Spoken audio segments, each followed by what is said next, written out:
Il y a deux côtés à la douleur. Il y a un côté de la douleur, c'est le côté souffrance et inconfort de la douleur. Mais il y a un autre côté de la douleur, qui s'appelle l'effort, c'est la gloire. Et si vous ne l'exploitez jamais, c'est parce que c'est la première fois que vous l'avez ressenti. Vous avez reculé, la première fois que tu as senti cette brûlure. La première fois que tu as senti ça. C'est trop. Et nous rationalisons avec nous-mêmes jusqu'à ce qu'on s'arrête automatiquement. C'est pourquoi beaucoup d'entre nous abandonnent si vite dans la vie.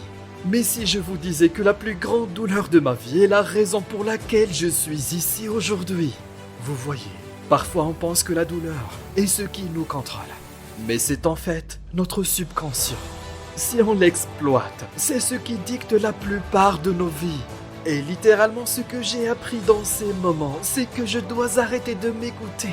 Et je dois commencer à me parler à moi-même. Je suis comme Rich, tu es génial. Je me regarde dans le miroir en me disant tu peux le faire. Rich, tu peux gérer ça. Rich, ce n'est pas un gros problème. Rich, ça va passer. Tu es incroyable. Rich, ça va aussi passer. Vous devez trouver des moyens d'augmenter votre sentiment d'appréciation de soi. Parce que si vous ne le faites pas, vous êtes bombardé de trucs négatifs. Chaque jour qui vous déprime. Et vous vous retrouvez inconsciemment engagé dans un comportement autodestructeur. Si vous ne vous programmez pas, c'est la vie qui te programmera. Il faut que tu t'enracines. Tu dois entraîner ton esprit à te servir. Décidez-vous, ceci ne va pas vous contrôler. Vous devez déclarer que c'est ce que vous défendez. Vous vous battez pour vos rêves. Vous vous battez pour la paix de l'esprit.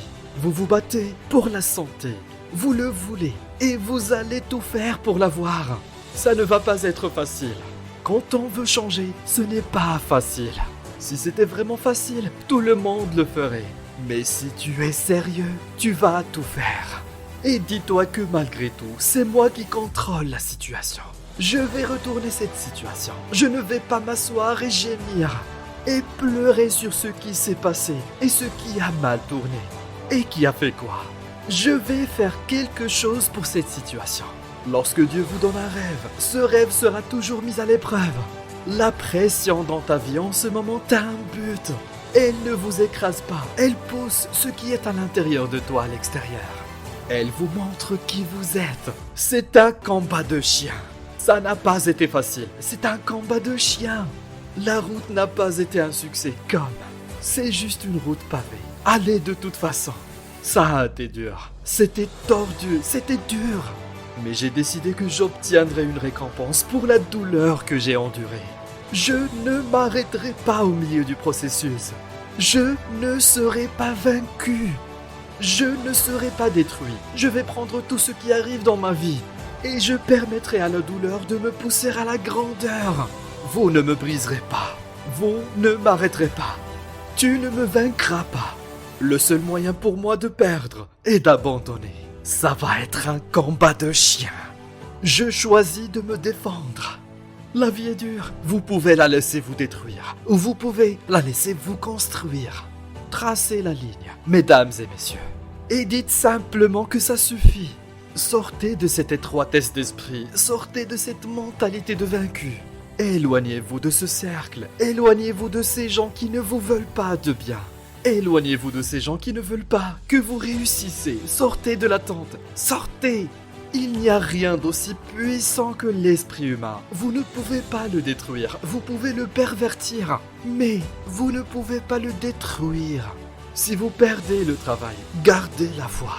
Si vous perdez votre conjoint, gardez la foi. Si vous devez réduire la taille de votre maison, gardez la foi.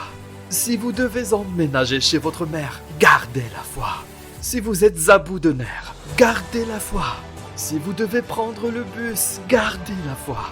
Si tu dois faire du pouce, garde la foi. Si tu tombes malade, garde la foi. Si tu perds tes reins, garde la foi. Si tu as un problème cardiaque, garde la foi. Tu n'auras peut-être pas un nouveau cœur, mais tu dois garder la foi. Si tu ne peux pas voler, cours. Si tu ne peux pas courir, marche. Si tu ne peux pas marcher, rampe. Mais pour